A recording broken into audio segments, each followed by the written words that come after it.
was like, hi, oh, hello. And she's like, hello, thank you so much for all that you're doing. And I just was like, I just fumbled. I was like, yeah, I'm so sorry I couldn't go on the thing last year. Like, what? Shut the fuck up.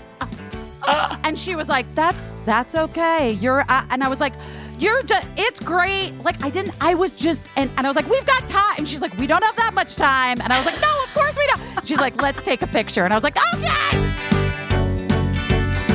I don't know what I'm doing, but I'm doing my best. Hi. Hi, my headphones just bit me. I'm sorry, that sucks. It's okay. How are you? I'm okay. You've been busy. What's happened since last? Where are we? I don't know what's happening. Yeah, I've been busy and there's been a lot of travel and I'm tired. Yeah. Fucking sick of being tired, man. Somebody's got to create a fix for that shit.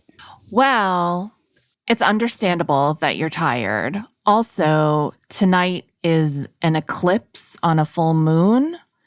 And oh, I know. And I think that a lot of people are probably feeling tired, and we're supposed to honor that if we're feeling tired. I did not fucking sleep last night. What? I did not sleep. No. Okay. And then I was on this Fast Company Innovators Festival panel with the CEO of Querte. How do they pronounce it? QVC. It's Curate? Curate? Is that how you pronounce it? Like curate? Because it's like, curate. It looks like Quarte to me. And I couldn't remember like what they said when they introduced it. Quarte. What? Curate. Oh, curate makes more sense. Now you see it. Curate. Now it makes more sense. Yeah. Yeah, I heard about that. I heard you were doing that. How'd it go? It was great. It was actually really great. I just wish I hadn't been so tired. Curate makes so much more sense than Quarte. Quarte is how I was thinking it was pronounced. Listen, Quarte. you're very busy. You can't get the order of letters correct all the time. David Ralston was the CEO. You and I have not met him yet. Have not met him before, and it was great to meet him. He's super smart. He's lovely, and really supportive of our show. And said really great things that made me feel really good. Oh, that's amazing. What did he say? Because I didn't see it. He just basically was like, the show's done really well for them and that we're doing a great job and that we've, built this thing together and it was great. Oh, that's very cool. That they're very pleased with the views that we've had or something. Okay. All right. That sounds good. Oh, good. I'm glad that went well. Yeah, I had heard that you were going to do that, but we hadn't discussed because you've been so busy. You've been everywhere. I have been. Oh, the bus tour. The bus tour. So much has happened. Listen, there's a lot of things people want us to talk about. We never even talked about Ben and J-Lo getting divorced, and now supposedly they've been spotted back having brunch with their kids and canoodling, so they say. Look, guys, there's no part of me that thinks they don't love each other. Yes, this is what I'm saying. Sometimes people who love each other can't be together. Yeah.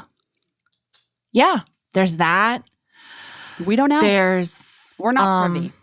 We're not privy. We're just fans. So we're just talking about that. The Emmy Awards happened. Was that yesterday? It wasn't yesterday. It was the day before yesterday, I believe. Mm-hmm. But right. I didn't watch, but I followed along online. I have a thing about watching because I've always had to watch for every job that I've ever had. And turn around some type of content regarding award shows within minutes. And so I just don't watch them anymore because I don't have to. I like to just follow along online. So it seemed like it was great. Everybody was happy that Hacks won. Our Busy Tonight executive producer, David Miner, won with Hacks. So that was exciting. You've also worked with David on other things, I know. But yeah, Miner. so... And we have a guest today who is an Emmy nominee. Mark Duplass is joining us very shortly. He and Katie looked amazing. Katie looked amazing. His wife, Katie, looked amazing. But they both looked great. They did. Guys, sometimes I feel for guys because it's really hard to like stand out in a tuxedo. Like you really have to sort of go for it and do something probably out of most people's comfort zones. Dramatic. Dramatic. And guys have been doing it a lot more than they. Well, our friend Harvey Gillen. He's always bringing it. Yeah. But so the Emmys seemed good. People seemed happy with. People are still mystified by The Bear being included in the comedy series, and I get it. I understand. It's not a comedy in my opinion, but every show has elements of. It's a non-comedy comedy. It's one of the non-comedy comedies. It's a half hour, so they put it in the category of comedy. Exactly. And it is weird. I will say.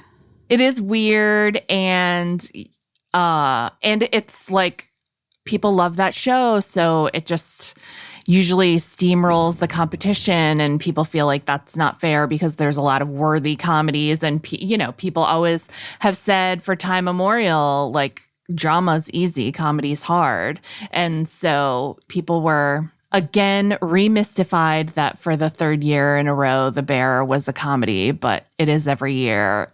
But then people seemed like jubilant that Hacks was the comedy of the year. Yeah. Hacks is funny. Hacks is, you know what? Hacks is dramatic too. Like I would argue that Hacks is more dramatic than it is funny to me. I'm watching for the drama, not for the jokes. This is hard for me to be a part of this conversation as somebody who's on a hard, critically acclaimed comedy, right? With someone like a hard C comedy, that I'm on, that is critically acclaimed and yet was not nominated for best comedy, And Renee was not nominated, which I felt like was a real miss. Yeah. And I was not nominated. Paula Pell was not nominated. Sarah Bareilles was not nominated. Yeah. Oh, wait, she was. Yes, she was. For song. And Meredith Scardino was nominated for writing with another one of our writers. They didn't win. Yeah. But that was exciting that they were nominated.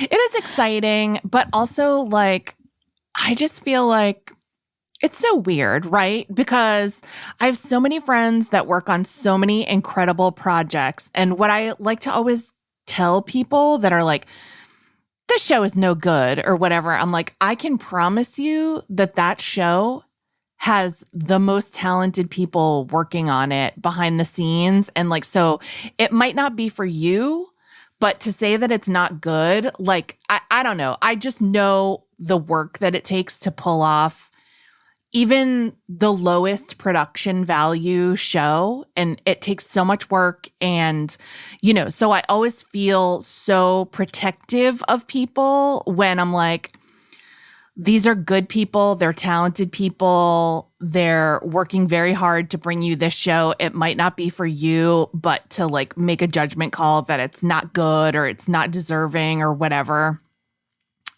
I don't necessarily agree.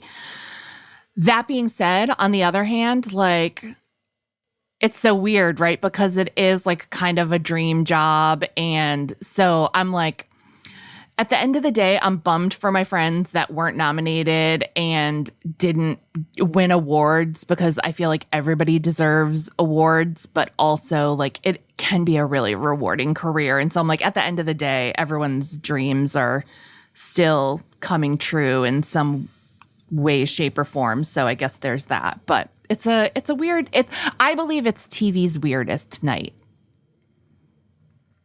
Like, I think it's so insidery, and like the way that it happens. And I don't know. I always wonder if it's even fun for people to watch. I mean, I guess it is. And it had good ratings this year. The Emmys had good ratings. And I think the Levies were excellent hosts from the clips that I've seen. But it's a weird thing. Like, there's no like big national teacher awards. And if there were, like, every teacher would deserve to win, mostly, you know? Yeah. What are we talking about? I know what I'm talking about. I think, you know, I feel like it's, you know, it's hard. Like, I always feel for people that are saying what you're saying. Like, you guys deserved to be, Girls 5 Eva deserved to be nominated. You know, it's like, it's a bummer, but it just, none of that stuff ever makes too much sense to me anyway. So I'm just like, okay. I know. I do think it's just all of it. The thing is, it like does matter to people, you know? I know it does. I know. It matters to like the networks and the services, the streaming services, because it feels like at this point they're so like, you know, adrift in terms of decision making, right? That like it does push things over, yeah, the edge. And like for a show like ours, it could make a big difference, you know, right? In terms of like getting more people to watch it. Right. And also at this point, we're just like, I don't even know what's happening. Like, they're not telling us one way or another. I guess at a certain point, we just move on. I guess when I'm like 50, I don't know. Like, you know what I mean? Like, what? I guess I just, it's weird to like live in a liminal space. Yes. That is my theme of this week. Is that I feel like I've been existing in many liminal spaces for a long time, and I'm fucking over it. Yeah. I'm over the liminal space. I'm done. Yeah. This bitch is a butterfly, and I'm ready to just get out of the liminal spaces and like exist in a different way. So I was excited because I did a book talk with Abdi last night for his new book, guys. It's so good. I read it over the weekend. It's out now. It's called Desert Echoes. Abdi Nazemian, you know him. You love him from places such as this podcast or my Instagram. But Desert Echoes is really great. And I did a book talk with him at the Strand last night. And I forgot to bring this up, but, you know, back in the day when Abdi was like a struggling screenwriter, he used to write these feature films with his then writing partner, Micah, and they would do these table reads. And Eben Moss-Bachrach, who won an Emmy for The Bear, was like one of the regulars. I was one of the regulars, Eben, Lauren Ambrose. And like, it was really nice to see him win. Like, that was nice. Like, it was nice to see Lamorne win, who I love and is so great.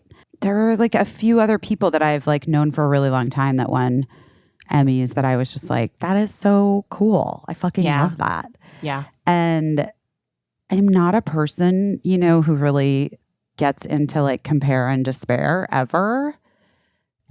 Like, you know, I'm like really able to like genuinely be happy for everyone around me in this industry. Like what you were saying, we know it's so hard to do anything that like everyone's success is a win unless they're a bad person.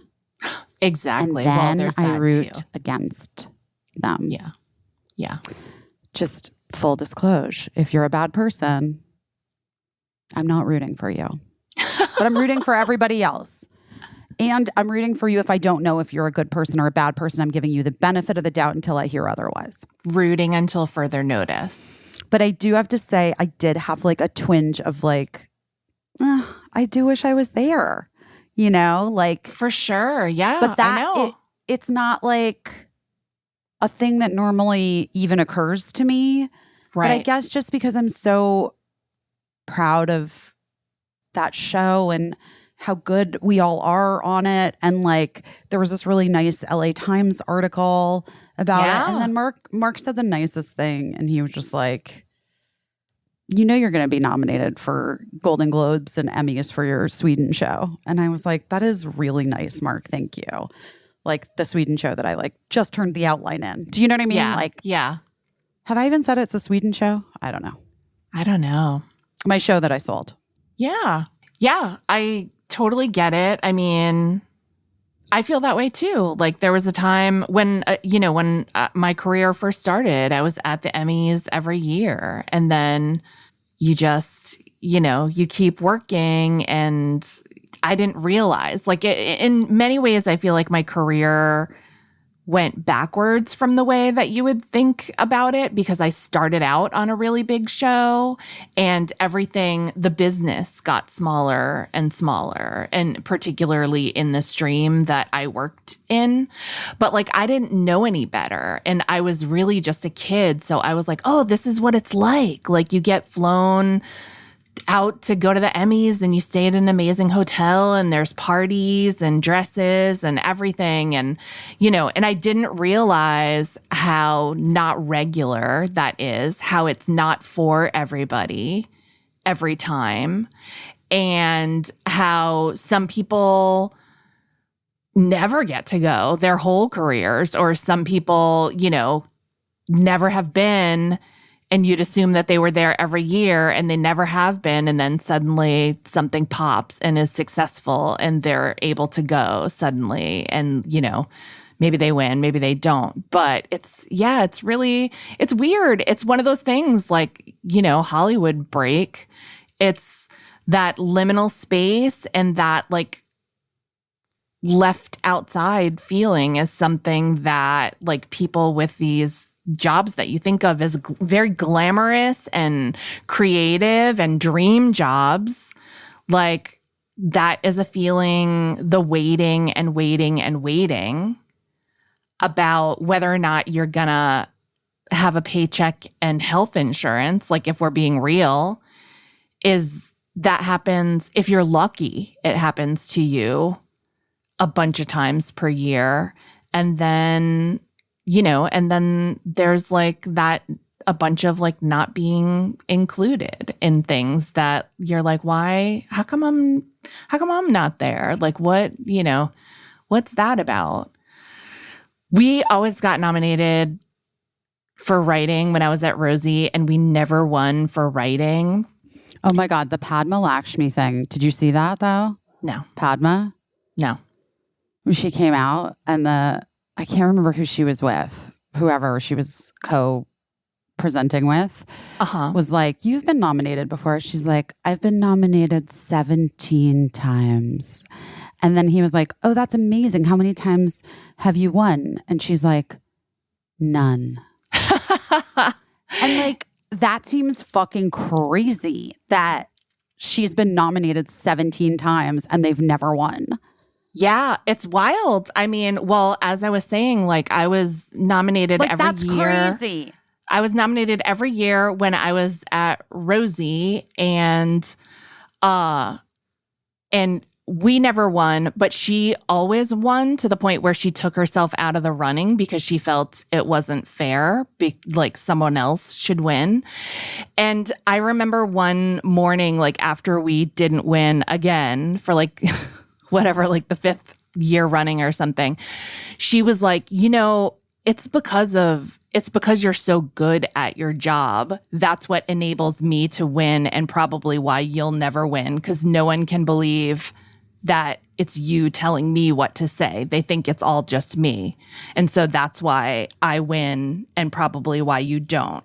And I was like, I don't know if that's true, but I'm very grateful to her for saying it. I like that. I also do think that's kind of true. I think that does happen with hosts.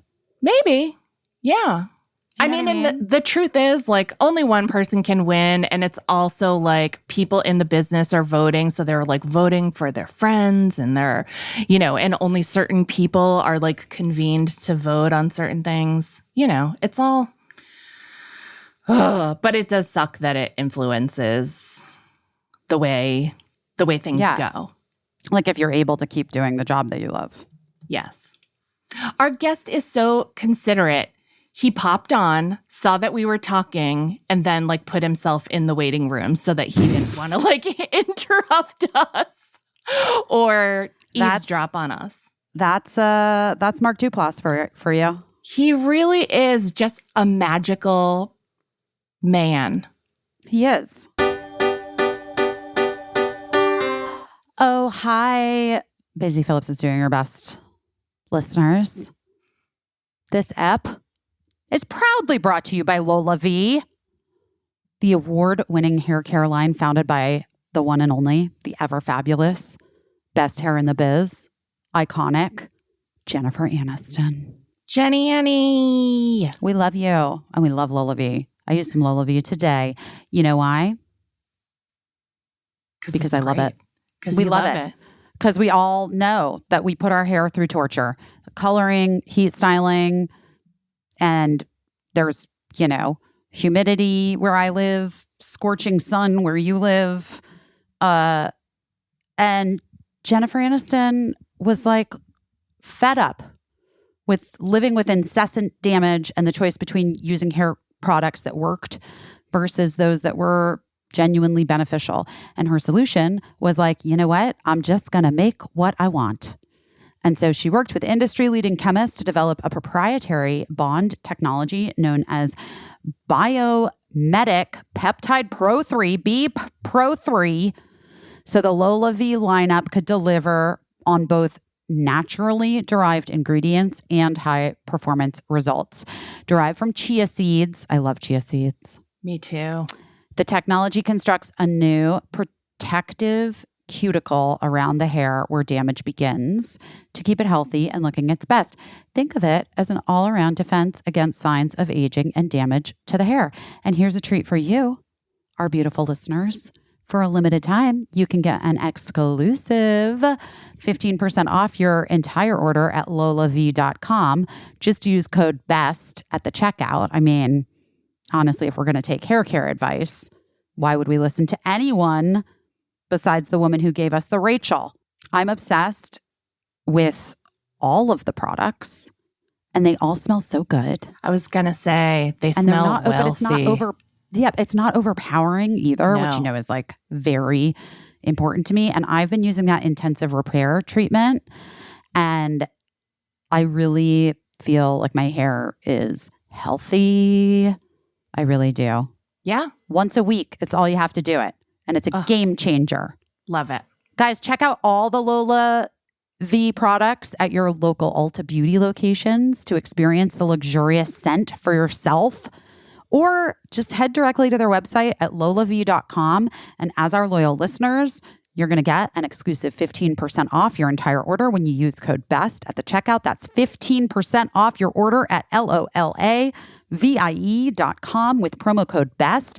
Please note you can only use one promo code per order and discounts can't be combined. After you purchase, they're going to ask you where you heard about them. Please support our show. Tell them we sent you. Your hair will thank you. And we will too. This morning, getting my makeup done. And Gianpaolo says, where is that mascara that you love so much? And I said, oh, my Thrive Cosmetics Liquid Lash Extensions Mascara. Let me just grab one of the many tubes of it I keep handy at all times. Downstairs, upstairs, in drawers. It's everywhere. It's everywhere because I feel so strongly about it that I need it to be within an arm's reach. And he legit, this is my makeup artist. He does huge people, you know, he's a red carpet photo shoot makeup artist, Gian Paulo. And he was like, I have to get this mascara. It is incredible. It is incredible. And I was like, I know. It's in a turquoise tube. You've seen it. You want to try it. I know you do. Let me tell you something. You're not going to be disappointed. You won't be disappointed. I feel like my lashes are in better condition than they were before I started using it. Also, I was always raccoon eyes. I always had raccoon eyes because I have an oily face and mascara smears on me. This eliminates the problem. It 100%. eliminates a legitimate problem that I was having. And so I'm loyal for life. And here's the thing too. What I love is that it's easy to remove. It like slides right off with warm water. You don't even have to use makeup remover. I took a bath when I got home last night from my book event, and just a little warm water just kind of rolls right off your lashes, and I'm not losing lashes. I'm not scrubbing my eyes. Like when I would work, they would use this before I discovered the Thrive Cosmetics liquid lash extensions mascara. They would use this mascara that I would say, oh, I need to get a jackhammer to take this off of my eyes. Like I need a tiny little man with a tiny little jackhammer to get on my eyelids and to take this mascara off. And not so with the Thrive Cosmetics. And that's why our eyelashes have, like, the health and length of our eyelashes has improved. Yeah. Because we're not using these like harsh drying out mascaras that then you have to like scrub your face off to get the mascara off and damage the hairs, you know? Right. Anyway, guys, we love everything. We love the Brilliant Eye Brightener. I also love that. I use it for everything. The Empower Matte Precision Lipstick Crayon is so pigmented, but so light. Doesn't move. It doesn't move. And also, a great texture. It's not drying like other long-wearing lip products. Again, leaves my lips feeling in better condition than before I put it on. The shape that it is essentially kind of like a lip liner as well. So it's like you don't even need a lip liner. Right. In addition, you know what I mean? Like right. Their products are so good, you guys. I am such a fan of this makeup line, and I am a person who loves makeup. Right. So you really can take it from me. I'm not kidding. Also, all the products, 100% vegan, cruelty-free, have zero parabens, sulfates, or phthalates. Thrive Cosmetics donates to 8 major causes, including those impacted by cancer, domestic abuse, and veteran and education organizations. That is where the cause comes from in cosmetics. Anyway, refresh your everyday look with Thrive Cosmetics, beauty that gives back. Right now, you can get an exclusive 20% off your first order at thrivecosmetics.com/best. It's Thrive Cosmetics, CAUSEMETICS.com/best for 20% off your first order. We were just talking about how nice and polite you are. Hi. What's up, motherfuckers? What's up? Yeah. I'm coming out. I'm changing. I'm done with this shit. Well, it's an eclipse tonight. What's your sign, Mark Duplass? I'm a Sag. Okay. Coming up. It's your birthday's coming up. Yep. I'm going to be 48, y'all. And it's going to be a new me. I'm ready to get aggressive and inconsiderate. I'm ready to take up some more space. I'm tired of all these, just unrepresented voices sucking all the air out of the room. It's time for some white men to come forward and hi. He can't even keep going. I can't even do it. I'm done. He's not that good of an actor. Oh boy. Yeah. How was the ceremony? How were the Emmys? Emmy shit? Yeah. Emmy shit was cool. I have a little social anxiety going into those things. So I did all my prep. Yeah. I did like a lot of exercise and a lot of centering and chilling out before I did it. And I think Katie and I learned something. We went out a little too fast. like, we got excited and we went to the Friday night party. Sure. And then we went to the Saturday day party and the Saturday night party. And like, I should have known because I grew up in New Orleans and I know what Mardi Gras is. You can't do that and show up for Mardi Gras Day. You just can't. No. So when we woke up on Sunday, we looked at each other with that like slightly hopeful, sad look of someone who's like, do you have it in you to lead the charge? And I saw it in her face and she was like, I don't. And she saw it in my face and I was like, well, I don't. But then it was actually kind of comforting. And we're just like, okay, what if we just go in on like, in second gear, you know? And we don't like, oh my God, it's so exciting to be here. And how are you? And just kind of just cruise. And that was actually kind of fun. So it was all right. I mean, I lost. I'm a loser. So that happened. We were just You're a talking winner about being losers ourselves and what that's like. So yeah. You feel like losers? Really? I've lost many Emmy awards. Oh yeah. This one was an easy one for me. I saw a bunch of people who were like, yeah, I would be nervous if I was you because you're at least 50-50 to win. This one for me, it was like, Billy wins these awards. Billy Crudup is in my category nominated and he wins and he's fantastic. He works so hard and I love him so much that he should win and he does. But I remember when we were there for Wild Wild Country and I remember feeling, I was like, I made the best documentary series this year. I felt like it. And I was like, if I don't win, I'm really going to be upset. And we did win. But it was nerve wracking. This one for me was like, oh, I love the morning show. It's beautiful, but it's my day job. And there are a lot of people who could win this and should. So it was really easy for me.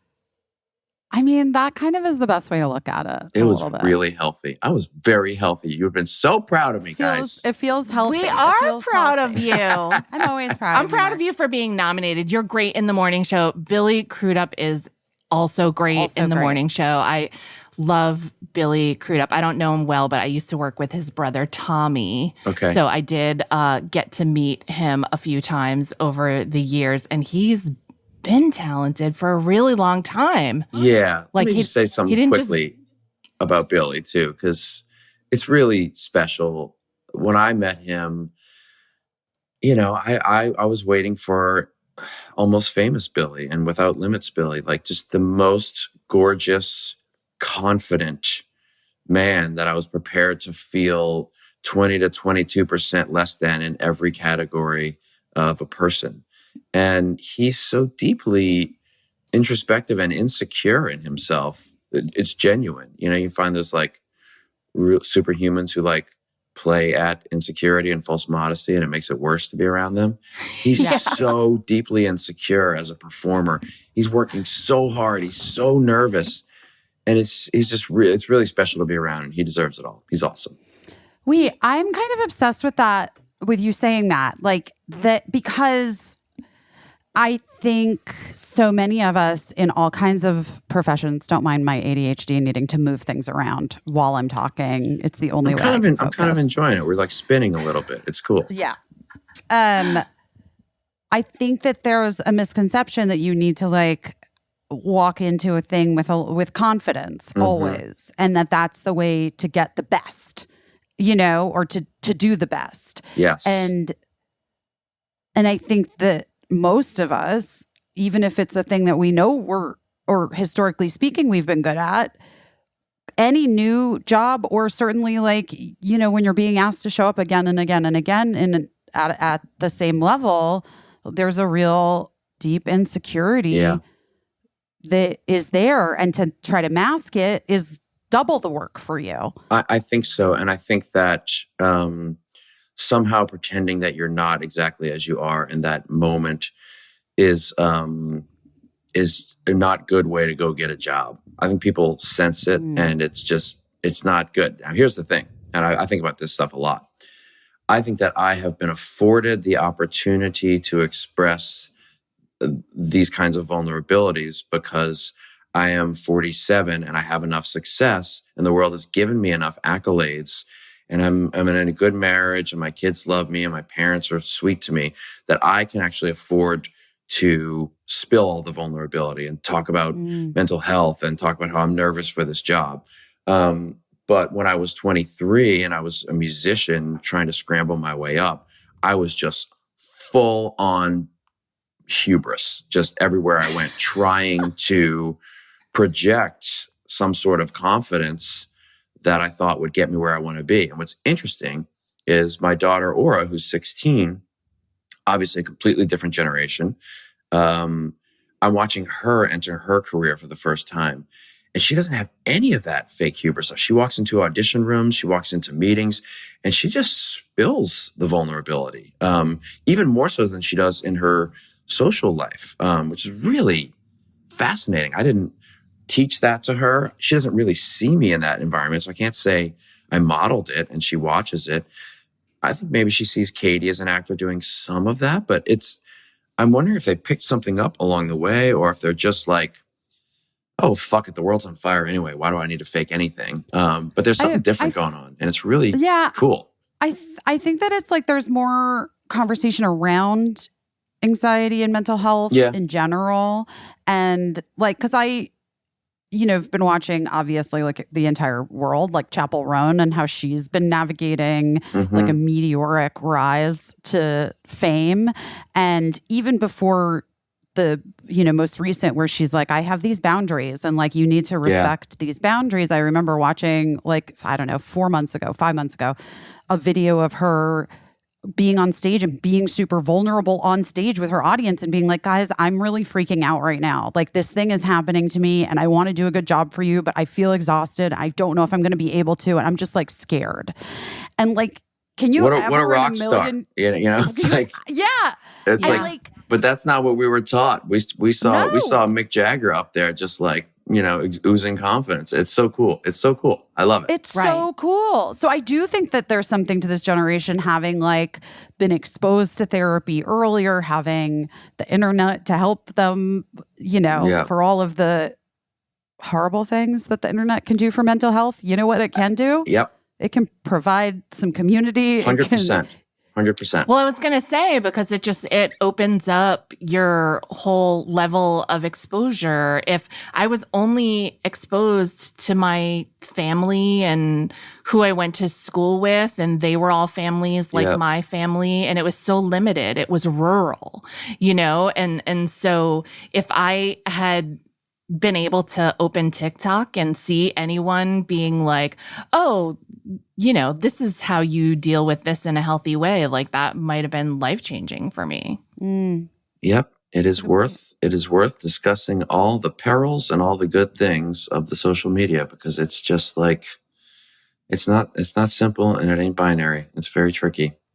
It's very tricky. Yeah. Do you look for projects that specifically speak to these kinds of things that like you feel passionately about, or is it like just like if a bonus if it does? I used to think that way in the early stages of producing, was sort of like chasing bigger ideas, and I had very little luck with that for whatever reason. Either it was just way too much time to get it together so that by the time it came out, I was behind the ball with it. Or I was approaching it from such an intellectual / haughty type place that the art itself became subhuman and didn't like get there. So now I've completely erased that and I've gone full instinct with it. And I just trust that my instincts also have these kinds of things in mind, but they might be a little more downstream, maybe like, picking up on, this sounds so corny, but like picking up on like little sub wavelengths that aren't being talked about in the conversation, but that might be coming, and I am often wrong about those things. But like the one thing that really got me during the pandemic was like, we're all inside, we're all looking for connection. We're all on our phones a lot more. And I saw some of the good stuff that you were seeing, that we were just talking about through those connections. But I had this really sick feeling in my stomach. I was like, this is really going to fuck us up. And I don't know what it's going to be. And the first image that came in my mind was a 16-year-old girl living in the woods by herself. And I didn't know where it came from or what it was, but I was like, okay, this thing is like haunting me. So I sat in my office for like 3 weeks. And before I looked up, I had written 8 episodes of a show about a girl who left behind all the trappings of modern life to run off into the woods. It's almost like a young adult Grizzly Adams of some sorts. Yeah. And I could not have told you where it came from or why I was making this, but I just was like, I trust this. And I took it all around town. And I was so excited because I was so passionate about it. And I just come off of a real big string of successes. And I was like, wait till the fucking bidding war ensues on this thing. Like, here we go. And I'm only laughing because we know. Yes, because we everybody know fucking turned it down. Everybody turned it down. And it killed me. Oh my God. It's like big, you work so hard at the ego death and you're like, I'm doing really, really well. And then you expose yourself and you're like, not doing that great. Yeah, it turns out. It's still there. Can I ask a question as someone who is incredibly successful and was coming off a run of multiple successes and then getting no's? Like, what did the feedback feel like to you when people were saying no? Did you feel like it was bullshit? Did any of it make sense to you? I'm just curious. Yeah, I mean, it was not one size fits all because I'm close with some executives, and some executives I think were pretty honest. They were like, "Look, this is really, really interesting, but like it's very slow, it's very meditative. This thing would kill in Scandinavia, but welcome to North American pacing." And no, I'm sorry. And I actually appreciated that. Okay. And then there's the other feedback that was, I would kill to be able to program this thing. I love it so much. I'm never going to be able to get this past my bosses, and that feels like, all right, you've probably prepared this one for quite a few people. And that's a little disingenuous. But I think the deeper pathology there for me is when you so deeply believe in something and then you believe in yourself that you can do it, it just feels like some sort of personal rejection for me. And so that was really hard. So, but I was, kind of busy and prepared to just let it go and just chalk it up to, it's not time for this. But to your previous point, Busy, about like, well, if you see something that you feel like you want to make that could be quote unquote important or good for the world, I still wasn't seeing it that way. But my instinct was just like, make this thing. Like, you have to make this thing. I want to point out, because I just had this conversation last night. I had said earlier I did a book talk for my dear friend Abdi Nazemian at the Strand last night. And we really talked about the idea of channeling when you write or when you make something, and like what you describe about the onset of this show was like almost like it came from somewhere else that you weren't even aware of. You really were just like an open portal. And this thing came through you. Now, buried the lead, and spoiler alert, what I realized is that I had electrical receptors already built into my body that were ready to receive that lightning. And I discovered those sort of after I had written them. And those receptors were, I was about to have teenage daughters who I really wanted this show to come out, so that while they were 12 and 8 while that happened, they're now 16 and 12 and are the perfect audience to consider their relationship to technology, what they're getting out of it, what they're not, to consider their relationships to taking a breath and slowing down their pacing, to like getting inside of their bodies and touching grass and all these things. So that was there. What I didn't know, one of the other receptors is like, if you have my Spotify algorithm, you will know that I am a 16-year-old girl and everything that I listen to. And like that Penelope was actually me. And I was channeling myself in a way that I think I wasn't maybe comfortable writing as a 47-year-old male, but like, and was kind of like hiding inside of it a little bit in some way. And I sort of discovered that a little bit later. But I'm really thankful for the way this happened to me, because as we all know, like when you get to our collective age and or position in the industry. Like we've been around for a while, right? You know, like, and this is when you start to get the yips. I think this is when you start to either repeat yourself because subconsciously, you know, it's what's made you successful and you want to now maybe capitalize on it and make more money so you can take care of your family in the future or whatever that is.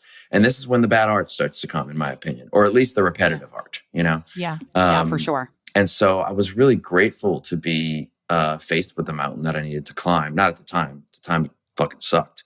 But now I'm grateful for it because what we were forced to do is, you know, I had to go out and basically take a season and a half's worth of my salaries from the morning show to pay for this myself and make it because I just believed in it. So, well, you know, all those stories you hear about Coppola and you're just like, what are you doing? You're blowing all your money on the thing. Your wife's going to kill you. I was like, oh God, I'm doing it. It was like I was staring at the shark in the ocean, walking towards it. And I was like, why are you walking towards the shark? What are you doing? The shark's going to eat you. But I couldn't. And you just couldn't stop. For people that don't know, I couldn't stop myself.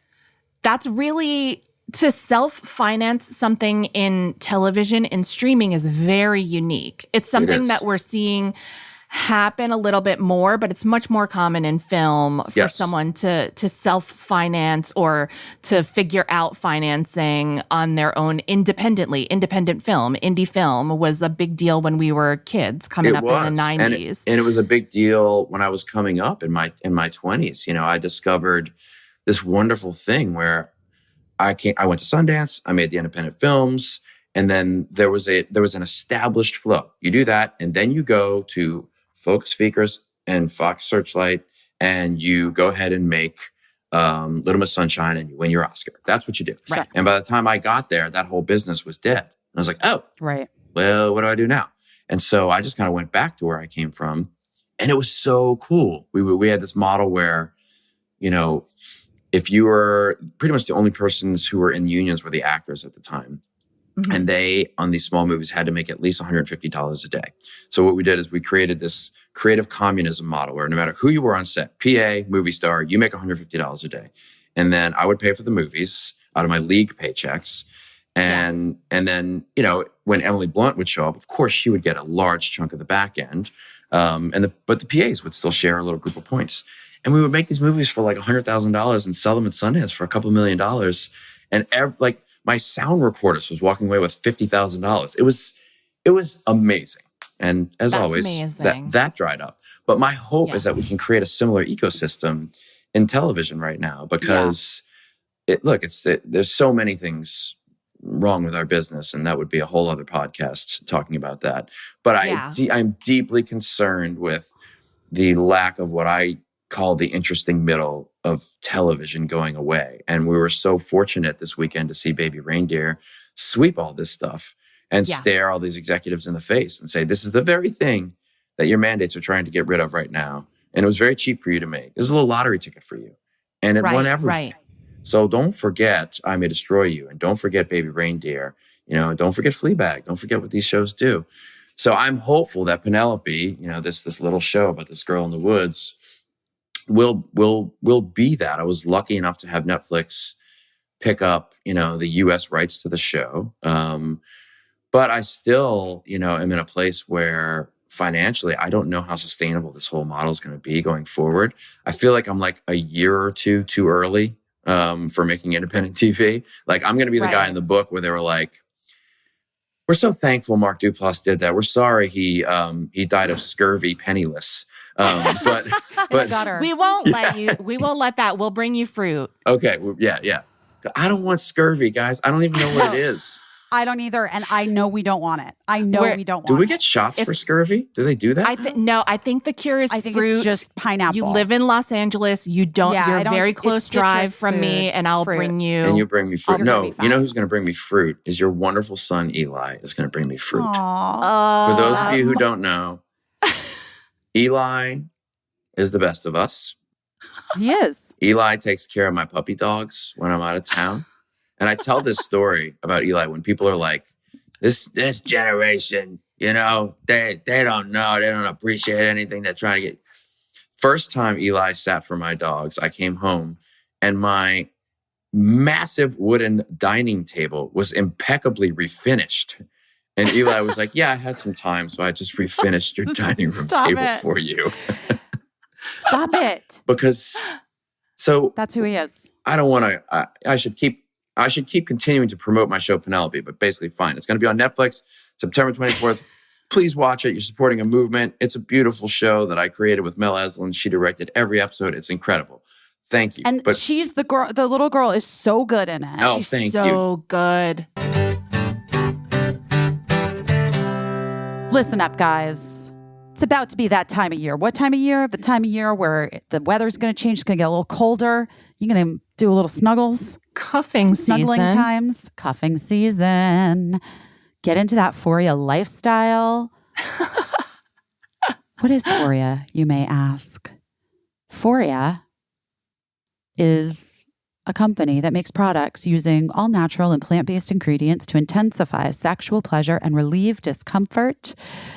Imagine the best orgasm you've ever had. Now imagine that it could be even better. That's true. It can be with the products that Foria designed.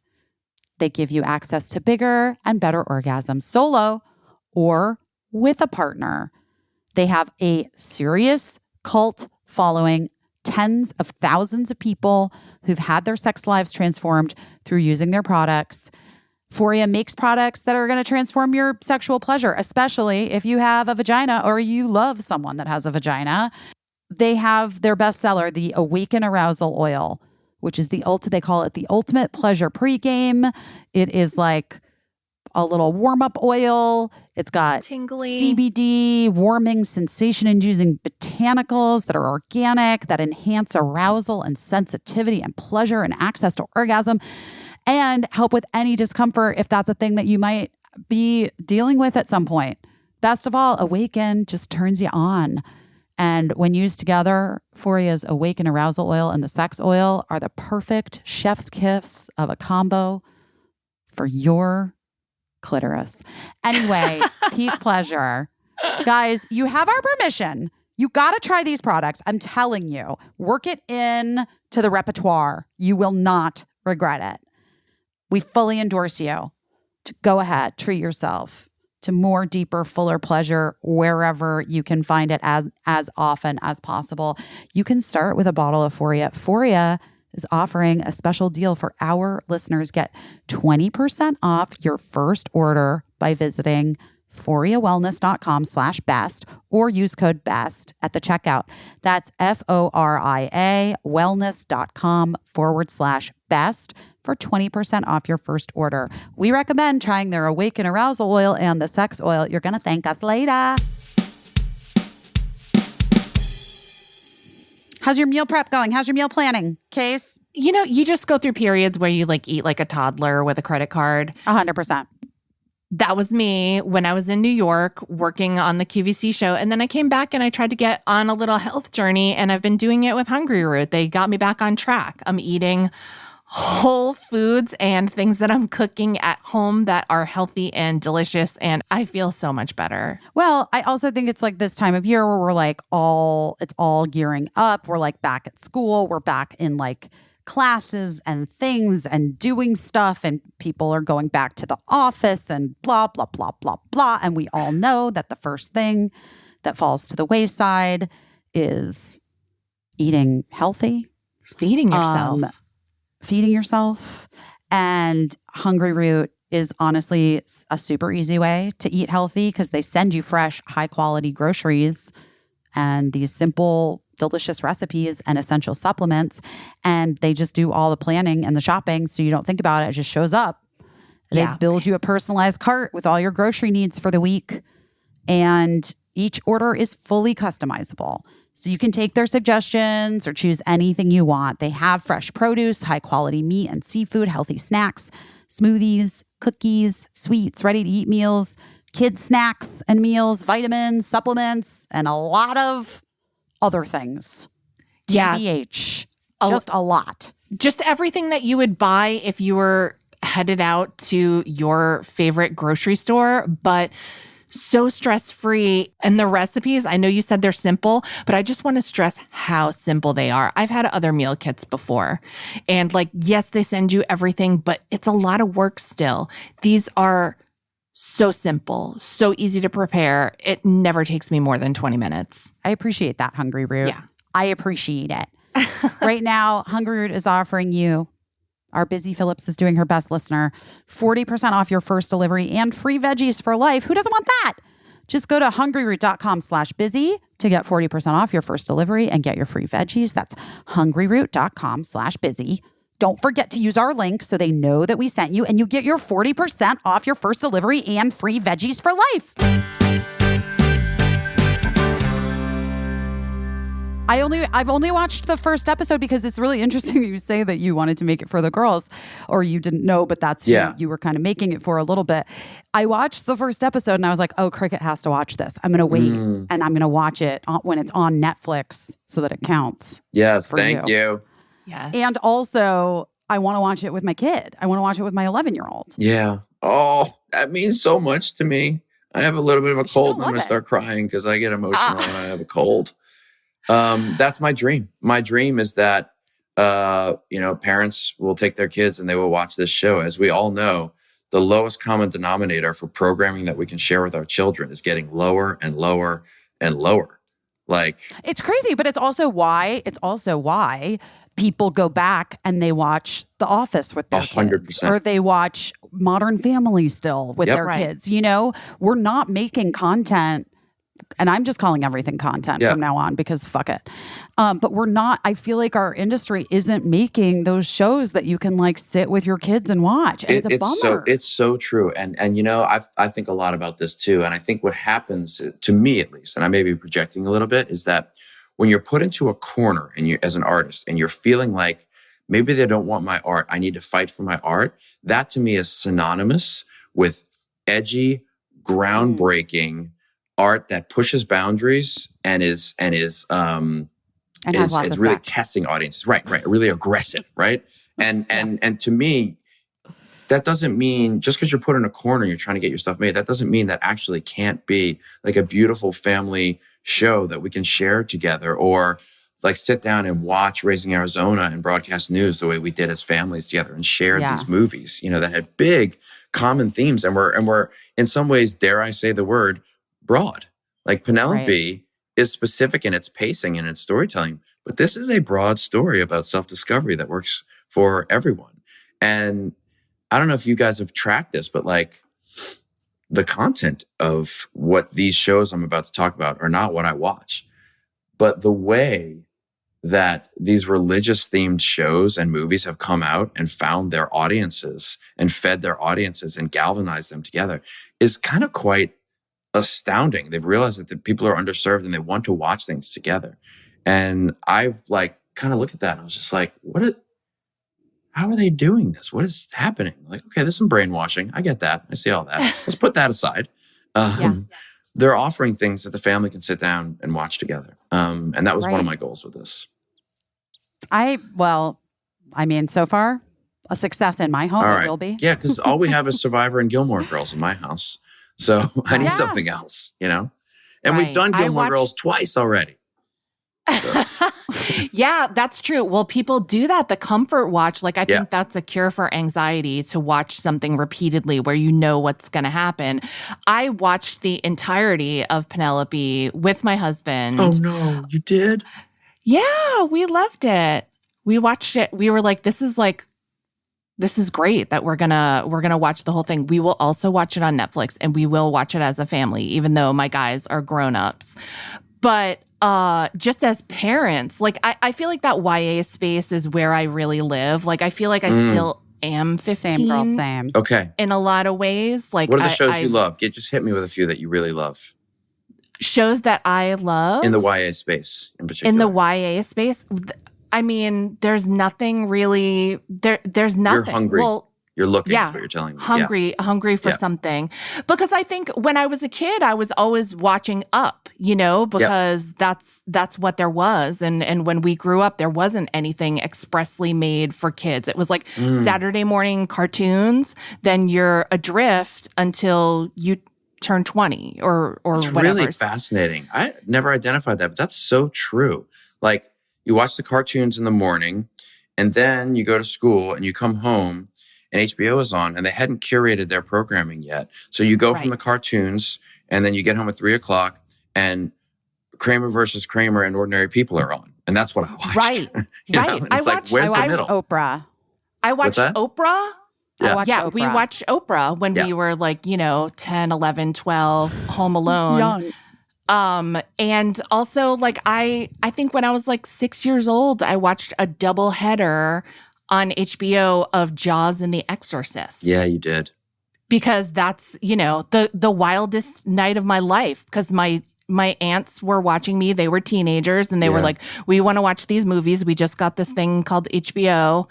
And, that and that's great brain that explosion. left a mark. That is great. But it is interesting that you are now, you basically are like this big seesaw. It's what we're talking about. It's like when you were young, you needed to open your mind and show you the entire world of possibility and all the scary things. And now you're older and you live in Jaws and The Exorcist. That is your life because you see those things everywhere. And so you need something else. That's really interesting. Yeah. Mark Duplass, my whole family will congregate around the television and watch Scooby-Doo or Arthur. Like the PBS show, more reliably than probably anything else on television. And I think that says a lot about where we are. But your show, Penelope, I'm very excited for people to see it because it's very beautiful. It's focuses so close. I felt so gratified that it focused so closely on a girl. And just this interior life of my husband was talking about how wonderful it was to watch this girl learning things about really passes the Bechdel test. Yeah. It really does. By the way, a lot of my movies do not. So I take that. Some of them don't, especially the one with you and Ray Romano. Yes, it doesn't. But crazy as this sounds, not to get off topic, I almost, I'm so glad you brought that up. Paddleton, which is really just two white men and their feelings, right? Like it really does not pass that test. I almost didn't make that movie because I was like, this is really not time to put two white males putting their feelings forward. This really isn't. And yet something in me was like, I should do this. Like, I don't know why. I feel like I should do this. And weirdly, that movie, again, I had the electrical receptors in my body and I didn't know what they were.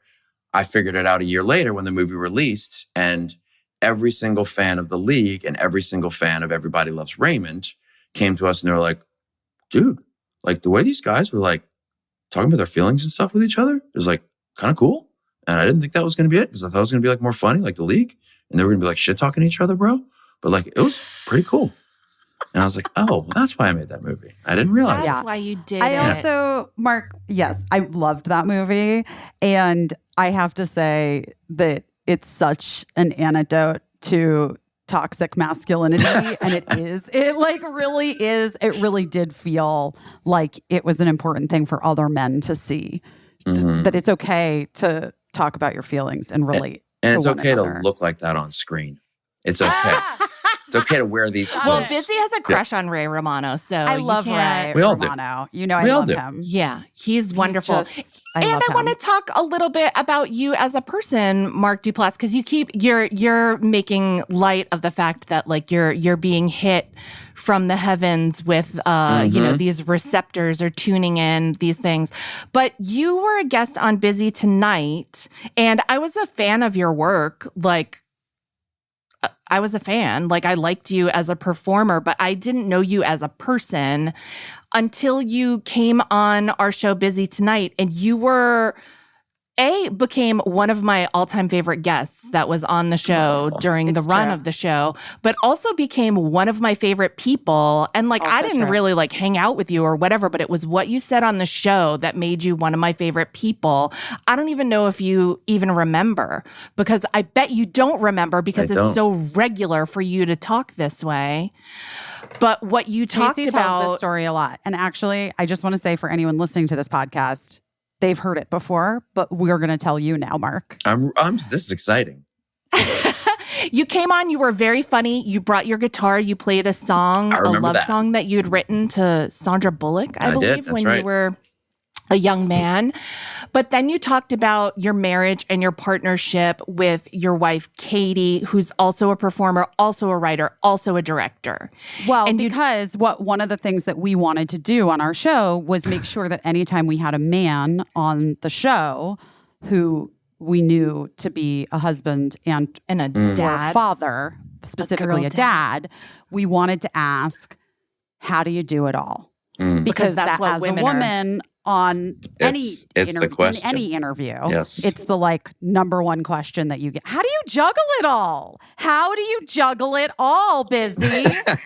and sometimes a guy wouldn't get it at all, and they would answer like kind of sincerely most times. And sometimes a guy would get that it was like a sneak attack a little bit and be like, I'm uncomfortable answering this. Yeah.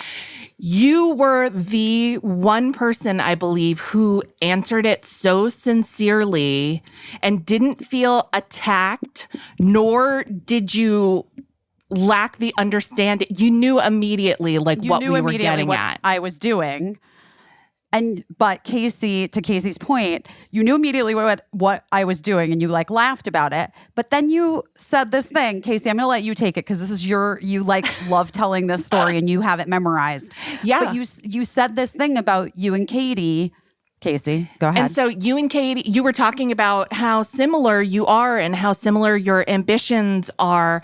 And when you first got together, you had a talk and you decided, like, listen, we're going to split this 50-50 in a way no one's ever seen before. Like, we're going to split it. We're both going to be the parents. We're going to do equal parenting. We're going to do equal careering. We're going to do equal work on the marriage. And I was like, I'm going to do one. You're going to do one. Yeah. I'm going to get to make a movie. You're going to get to make a movie. And then you said, but it hasn't happened that way. And I totally recognize that, and it sucks. And that is something that we need to address going forward. And I was like, this guy's a fucking good egg. Because you started out with all the best intentions in the world, which I think we all do. But then you were incredibly honest about the privilege that you had and how it benefited you and how easy and also necessary it is if you want to make it, and not just make it in your career, but make it in your family. How you have to sort of get along and march in that parade, even though you know it sucks, and even though your partner is on the sidelines of the parade sometimes, and, still supporting you, still cheering you on, and joining in when they can. But you were talking about how important it is to recognize that the world hasn't let it be equal. No. And so I was just like, and then I watched you so much more closely after that, not in a creepy way, but it sounds creepy, but just like, I saw you a couple of times in the bushes. Yeah. Yeah. Just in your backyard. Yeah. But I have watched the way that you have used your power to give a voice and to give opportunities to people that, had been shut out in the past. And I think it's remarkable. And I think that this business is full of talk, full of people saying that they're going to do that. And I have not seen more than a couple people do it, and you're doing it. And so I just want to shout you out for that, because it's remarkable to the point of almost being unheard of. Well, first of all, those are all really, really nice things. I appreciate them. You have, in one little monologue, rubbed out 16 to 70% of the ego bruising I took when they rejected Penelope. So I'm coming up, baby, and I'm feeling great. It's all working out. It's all working out.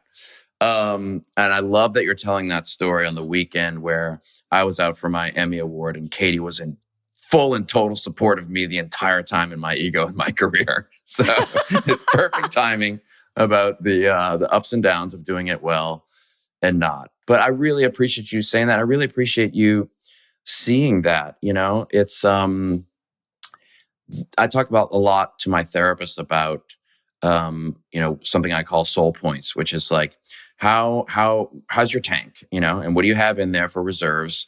And what are the soul points that you give out that also are self-replenishing? And what are the ones that you give out that just really don't fucking come back and exhaust you, And I'm very lucky that the whole optics of like supporting under represented voices in front of and behind the camera, giving people their shot, it happens to be, yes, at once a good thing to do, good for the world, but it goes into the bucket of what I call selfish altruism, which is my favorite bucket in the whole world, which is it feeds me so much and does actually good things at the same time. Because we were talking earlier about how I don't want to like repeat myself as an artist, as a 47-year-old man. About 5 years ago, Jay came to me and was like, I need some separation and I need to go strike out on my own and make the great piece of art. Because when we walk into a party, people look at you, and because you've been on camera more than I have. I was going to say, was that just like did he just feel that way as a product of you being on the league? It was growing for years, but also, Jay has we have different ways of making art, and Jay has a way of making art that I think actually benefits him being alone for a little bit in order to do what he wants to do. My art is best in collaboration. So, Jay and I never fight, and it was a lovely conversation and heartbreaking for me, but I wanted it for him. But it left me with a gap next to me. And so it was a perfect time for me to be like, well, I'm not going to fill this with one partner who's as successful as I am. I'm going to, each time I make a piece of art, I'm going to put somebody new there who hasn't had a chance to direct their movie yet. It's going to be Natalie Morales, who directed one episode of Room 104 and is an incredible writer, director, actor, and isn't getting the shot. How easy for me to spend $100,000 making a little movie. I know it's going to do well. I'm going to have a great time. And here's the best part about it. Here's the selfish part of the altruism, is that my art is now going to be 50% me and 50% someone completely different. And I'm going to get freshened up. And so for the world to see me doing something new and different, that's serving me so deeply. That's something I cannot give myself as an artist. So it gave me a whole new like recipe of doing things.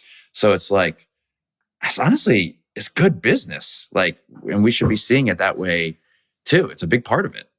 Well, I was going to say it proves a hypothesis that I think a lot of people with some power feel, particularly men with power. And I always struggle. I've talked about this before on the podcast before, and I struggle not to sound incredibly high when I'm talking about this.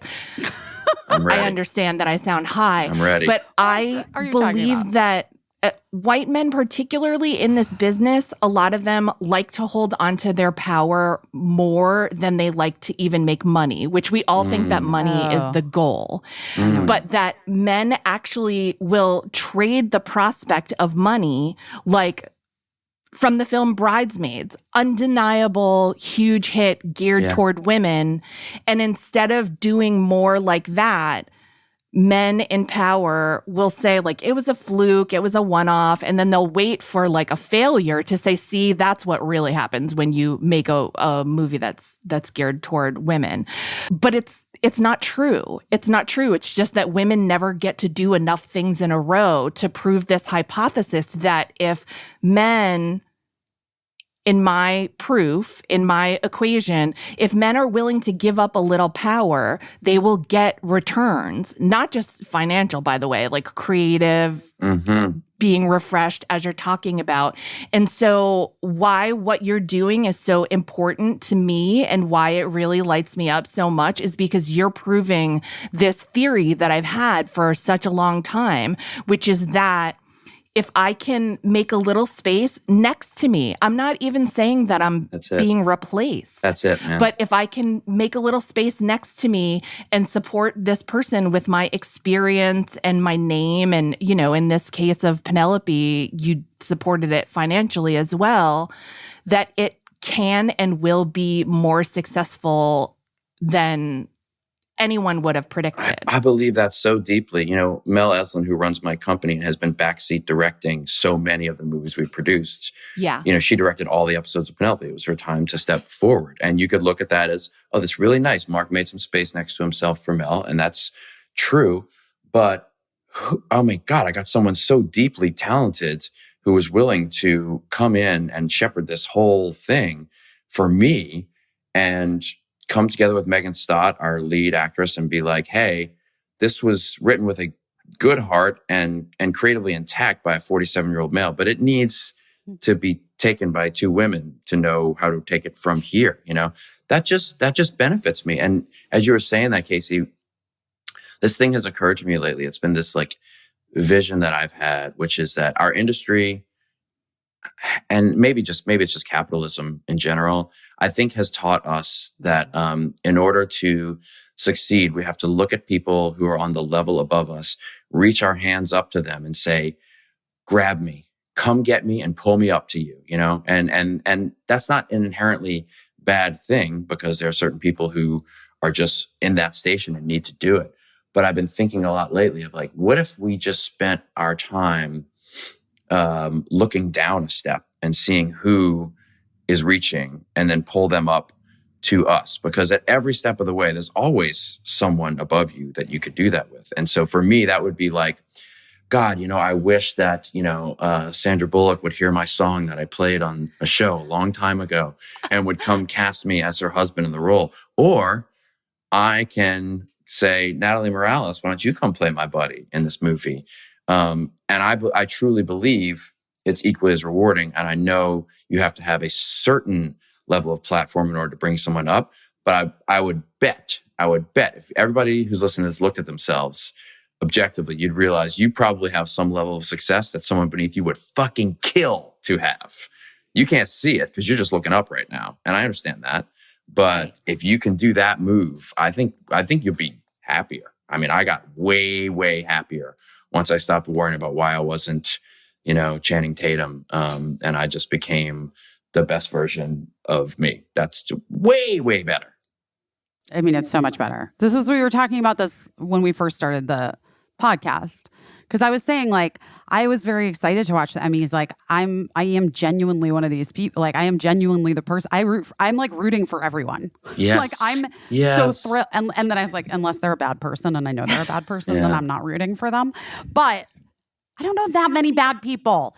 I just think we're all out there trying to like make shit and do stuff and like get there, you know? So I'm like so happy to see Eben win when I was telling Caissie, because we used to do like table reads of our friends' screenplays that weren't going anywhere in living rooms in like the year 2001. Oh, beautiful. And like, you know, like that kind of stuff. It's like, it's fantastic. Yeah. We're all just out there trying to do it. I wonder if some of that has to do with, you know, you were talking earlier about, you know, how, you know, Chapel's having this meteoric rise in the difficulty. You know, if there's anything that you and I can probably deeply connect over busy is our glacial rise to fame in this business. Like we had no, and I'm thinking about you, and like maybe some of the Judd stuff was like a little jump, but like, and maybe I had a little jumps here and there, but like honestly, like it's always been like an inch forward at a time. Yes. And most of it is because we did it ourselves.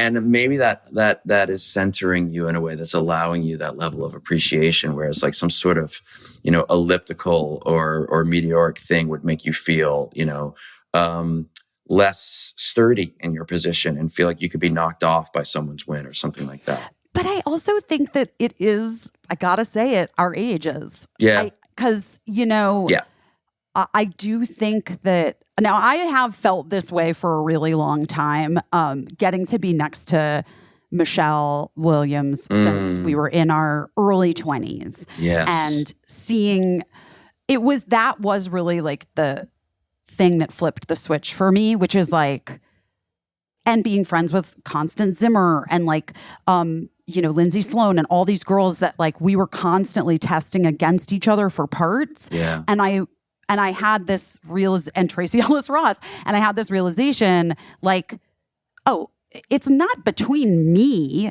and them. Like, I'm either going to get the part, they're going to get the part. Whoever gets the part, that's their part. Fantastic. Like, great. But the other piece of it, the age part of it, I do think has come into play a little bit more where I'm like really rooting for everyone to be able to do what they want to do. I think also being a parent becomes a part of it. I realized like, you become a parent to all the kids in the world. And then all of a sudden you start seeing the children inside of all the adults in the world and you start rooting for everyone is something that's been happening to me Wait lately. a minute. That's like an Oprah thing. I need you to say it one more time. Okay. I'm not going to get it. But I think what I said was when you become a parent, you become a parent to all the children in the world. But then at a certain point, you start seeing the children and all the adults in the world. And then you start parenting. Rooting for everyone. Yeah, I'm rooting for everyone. Yeah. Yeah. This is on a good day, right? This is us. Yes, on your most healthy Everybody's day. on a nice day pontificating on this podcast right now. And let's be really clear. If you can do this 51% of the time, you're killing it. Okay. Right.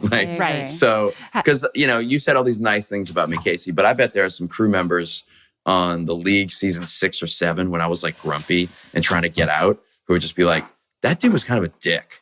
Like he was just like, that guy. Oh, Wait, I thought you're here. Wait, are you here? Are you guys here? We're both in New York now because I'm doing press for a couple of days. She's fucking wearing Chanel. She looks gorgeous. There's like almost half a boob popping out. It's really good. I want to tell you guys that I think you're both very special. And this has been really, really nice for me. And I was a little anxious coming on, not just because I'm like a little talked out, from the Emmys weekend. And I was feeling a little quiet. And I was kind of in that place where I was like, would I rather just read my book right now?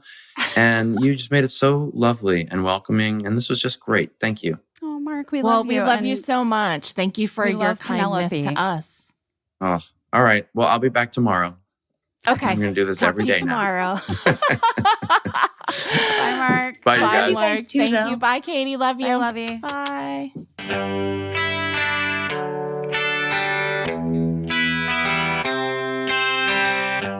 We always say that when we're talking about a sponsor that we never advertise anything to you that we don't use ourselves. Shopify we've been using for a long time because that's how our merch store works.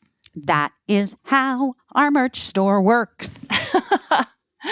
So I know a lot of you who are listening, you're aspiring entrepreneurs or you already are creators and you make so many wonderful things because you're incredibly creative and you have all these big ideas. Shopify is a way for you to get your ideas out to the public. Yeah. Shopify is the #1 checkout on the planet. That's unbelievable. We probably all use it every day without even really realizing it sometimes that we're able to check out thanks to Shopify. 100%. And if you're into like growing your business, your commerce platform better be ready to sell wherever your customers are scrolling on the web, in your store, wherever, in the feed, everywhere in between. Shopify is like, I can do it. I can do it. I'm Shopify. I can do it all. Because if we can do it, you can definitely do it. I mean, that is 100% true. Upgrade your business and get the same checkout that we use for our merch. Shopify. Sign up for your $1 per month trial period at shopify.com/herbest, all lowercase. Go to shopify.com/herbest to upgrade your selling today. Shopify.com/herbest, all lowercase. Oh, have you been taking your seed? Yes. I love it. I'm really into this DS-01 Daily Synbiotic. Yes. Because it's like for your gut and your skin and your heart health, 2 capsules a day. And they're very manageable capsules, I feel like. Oh, they are, for real. And it's like just very convenient that it doesn't need refrigeration. They give you this like cute little travel vial in the welcome kit. So I can take it with me when I go anywhere. They do rigorous scientific testing, which makes me feel good because I'm putting this in my body. And we all know that our gut is a central hub for various pathways through the body. Seed's patented capsule-in-capsule design means that all 24 strains of bacteria survive that journey, guys. Just from shipping to your door, right down your throat into your digestion system. And there's no synthetic or chemical coatings. There's no refrigeration needed. And Seed goes the extra mile by testing their probiotics in chyme, which is the closest system developed to model human digestion and the gut.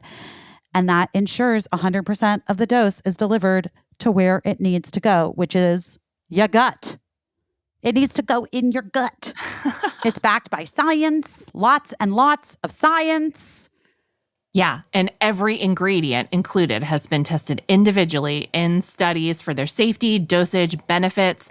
The DSO1 formulation as a whole has been evaluated in 2 clinical trials, which that's always such important information for me. 2 clinical trials. Yeah, probiotics and prebiotics work best when they're used consistently, like everything in life. Let's be consistent. Let's show up consistently for one another. Let's take our DSO1 consistently, guys. Stay consistent and you're going to see amazing benefits. And with this subscription service, it easily builds DSO1 into your routine because you don't even have to worry about it's right there. It's just there. She's there for you. Support your gut this fall with Seed's DSO1 Daily Synbiotic. Go to seed.com/25best and use code 25best to get 25% off your first month. That's 25% off your first month of Seed's DSO1 Daily Synbiotic at seed.com/25best, code 25best. Oh, what a delight. What a delight. The sweetest family. The sweetest family. He was reminding me of, like, do you ever see when people like post on Instagram or tweet, when you're being mean to me, this is who you're being mean to, and they put a baby picture of themselves? Yeah, I do.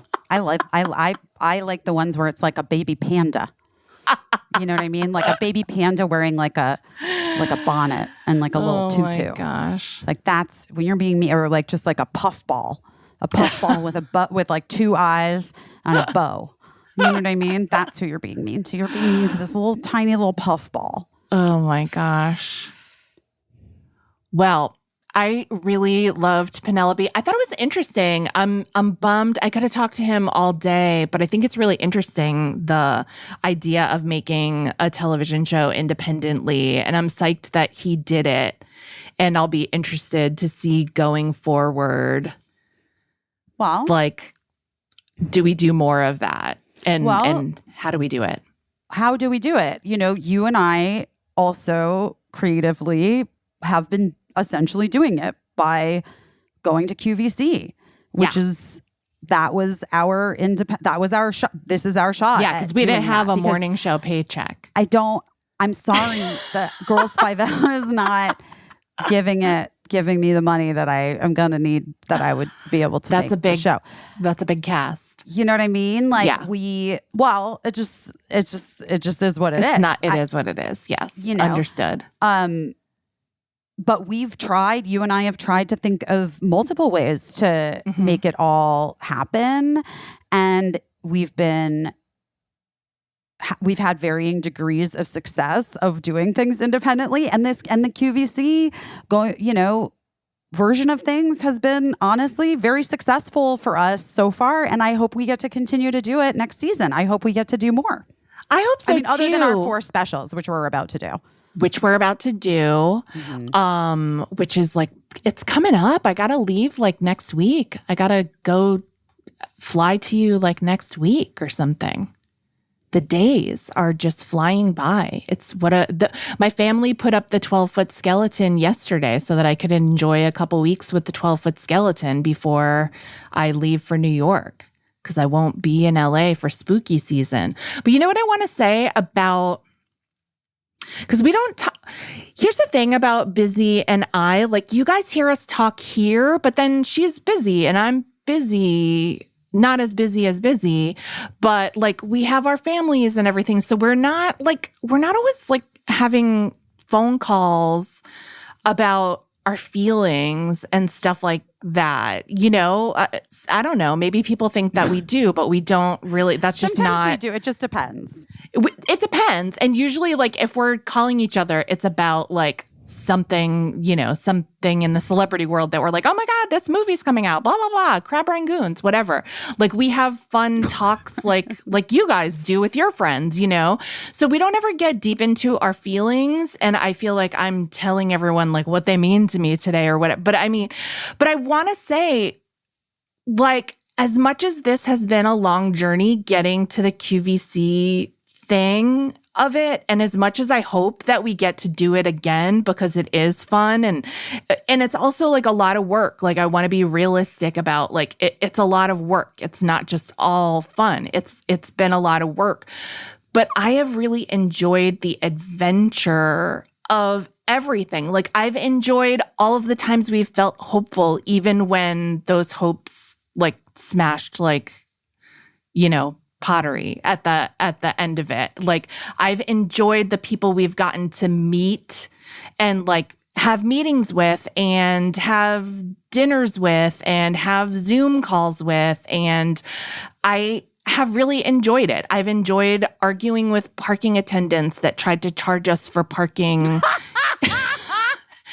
at a place where we were invited for a meeting. We're like, no, I'm not paying $35 to park here, bro. Because I was asked to come for a meeting. Like, parking is free. No. And also, there was no other option. It's not like there was street parking. It was just one gigantic lot of this huge conglomerate corporation. Yeah, and I'm like, what a fucking scam. This is how they make their money. They invite people in for meetings and then they charge them $35 on the way out. They're like, oh, we're never working with you, but thank you for the $35, ma'am. And between the two of us, it would have been $70. And we were like, no, call the police. No, literally call the police. I mean, he did get like, it wasn't his fault. And we weren't mean to him. No. We were just like, absolutely not. No. We were just absolutely like, no, we must call someone. It's free to attend a meeting. We can't be charged to attend this meeting and be told that women don't want to watch us. Right. We're not sure. Oh, we were called in so that you could tell us that this is not something that women want. And what is our comedians in cars getting coffee at Where Is My Car? Wasn't that the one that it was like, they were like, what's your car? And I was like, yeah. And we were like, you were like, what? Do it you're like, anywhere. You said busy could stand in a bucket. Busy in a bucket or busy in a booth. I really do think it's pretty funny. But that's what we were talking about. Like, that's why I was curious what Mark's feedback was when he was getting rejected for this very good show that he was very passionate about and coming off of like a hot, very successful streak where everybody knew where he was and like you would think would want to work with him, you know? And so I was interested in hearing that feedback because some of the feedback that you hear sometimes, you're just like, I would feel so much more grateful if someone just said, like, it's not for me. We're not doing anything like this. And I'm sorry that we wasted your time. It's not something that we would ever do or whatever. But people they feel like they have to tell you something. And so sometimes the thing that they tell you is so wild and so like, you know, I would prefer feedback that's just like, we don't have the money to make this, or like, I just don't know about it. And so I can't take a risk on it, because if I took a risk on this and it doesn't go well, then that's my job. Like, all that stuff goes without saying. I would rather just hear someone say no than to be like, I'm not sure if, you know.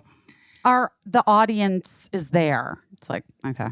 Right. Yeah. So, you know, it's the weirdest business. It's the weirdest business, but I really give it up to Mark Duplass for trying to like navigate it in a healthy way. We also never got to talk about like how outspoken he's been about his own mental health journey. I feel like that was in there. I feel like it was in there. I think it was in there. Sometimes but I think we don't have to you know, you don't have to like hit it over the head. We can reference. I feel like we referenced.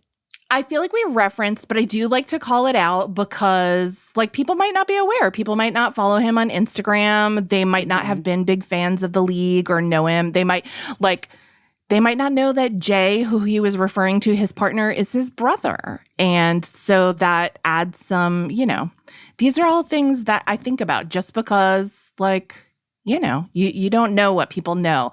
But yeah, he's been really open about his mental health journey in the past year. And that's been really interesting to me. And I think it's kind of what we've tried to do too. I really liked what he said about like reaching down. I think that's, I think we've tried to do that too. I hope we've tried to do it when we can. I think we've definitely tried to do it.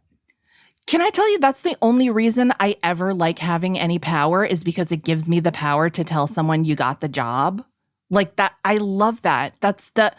And so much so that even when there have been times when I haven't had a job for 9, 10, 11, 12 months. And I spend so much time like trying to put people together with jobs. I've gotten so many assistant jobs for people because I just love that. I love telling people like, this person wants to meet with you. This person wants to hire you. This person's interested in what you're doing. I love that. It feels so good. I don't know why anyone would push that away and keep it at arm's length when you could bring it to you. It's such a good feeling. It's like giving everyone Christmas presents. I love giving presents. It is my favorite thing. I know. It's your love language. I know, well, I do love is that correct? Is giving presents a love language? I don't know. I always forget the love languages. I always forget how they go. Matter. It's all made up anyway. But you know what I mean? Like a love language. I mean, there's like an idea, that like we do all have ways in which we express love and ways in which we like to receive love or, it's like words of affirmation, physical touch, gifts, right? Giving or receiving, right? What are some other ones? But acts of service. I got your car washed for you. I loaded the dishwasher for you. I'm like all of them. I like them all. Yeah. And I think most people do. Yeah. I think, yeah, unless it's like something very particular that makes you feel awkward or whatever, which I understand. Like physical. Like words or touching. Like right. I'm not the hugest hugger. I don't like a surprise hug. No, you don't. I like to take it slow in terms of hugging. But some people are just big huggers. I like when people like warn me I'm a hugger. Okay, I know it's coming. But yeah, acts of service, I think that's my whole family are like acts of service, and my love language is accepting them. Yeah, I like words of affirmation. Yeah. I like giving gifts. Yeah. Oh, quality time is one. Quality time. Yeah, that's interesting. And I like physical touch. I really just need physical touch and words of affirmation. All right. I don't need gifts given to me. Okay. But you do like gifts. I do love gifts. I might need gifts given to me. I might need them. Oh my gosh. But definitely like words of affirmation and physical touch. Okay. I think to some time. See, this is what I want them all. We need some degree of all of them. Even me, who's like, I'm not the hugest hugger. Like sometimes I like to be hugged. It depends. Yeah. I'm every woman. It's all in me. Listen, you contain multitudes. Oh my gosh. Guess what I'm doing tomorrow? What? Flying to Minneapolis. Is it time? It's time. Oh my God. Stay at the Purple Rain House. Oh my God. Caissie. Are you so excited? I'm very excited. Planned? I have to really think of what I want to bring because like I'm just going for 48 hours. So I don't want to bring a big old bag. So I have to be really thoughtful. I have these like, I don't know if I've ever worn these pants around you, but I have these purple and blue sequin pants that would be so perfect to wear in the Purple Rain house, but they are very heavy. I'm not even joking. They weigh like 20 pounds. And so I don't know if that's the life I want to be living, dragging those. And I've worn them many places and I have many photographs in those pants. So, so maybe that's not the vibe. Maybe you'll have some ideas of what I should wear. I don't know. I think you should just look cute. Yes, I'm very excited. Thank you to Airbnb for arranging me to visit the Purple Rain house, hosted by Wendy and Lisa. I'm so excited about this. I cannot wait to hear about it. I'm excited too. I've been to the house. I've been to the mailbox and on the porch before, but it was never open to the public. Going with you?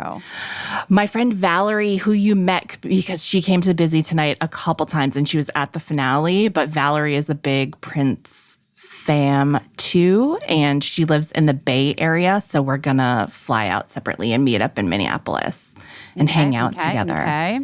Yes. And Val's like one of the most interesting people in the world, so I would go anywhere with her, but it's extra super cool to be going to this place that we both know so well in our mind. Very exciting. I'm excited to be in Minneapolis. It's hotter there than it is in LA. What is happening to the weather? Yeah. Dude, I don't know. But we got to vote. And today is National Voter Registration Day. Yes. And if you're listening to this, then actually it was yesterday. But it's the week. It's the whole week. Check your registration. Go to iwillvote.com. Please check your registration. Make sure you're registered to vote. If you're not, you've got time to register today, right now. Please do it. It's really important. If you know someone who lives in Pennsylvania or North Carolina, I need you to call that person right now. Florida, Georgia, Ohio, Arizona. We're done with it. Ohio's not happening. There's no fucking way. Just FYI. I think we have to all show up, and I think 100%. 100%. But because we all have to contribute to the narrative of it being a successful and resounding victory for her. Popular vote, electoral college vote. It's all guys. We have to, because you understand that if what will happen is if it gets kicked to the Supreme Court, is done. Right, it's done. Right, it'll be over. Right. So yeah. Anyway, please do that. What are you doing your best at this week? Well, I don't know. I was super excited about going to North Carolina with Sophia and Sophia Bush. And I'm meeting the vice president. I'm going to tell you what I did not do my best at. Tell me. The moment when I met the vice president. What happened? I didn't. Okay. I boned it. I boned it only because I had woken up at like 4:30 in the morning. We had gone. We talked with the kid. We gave little speeches at the college campus. We were on the bus.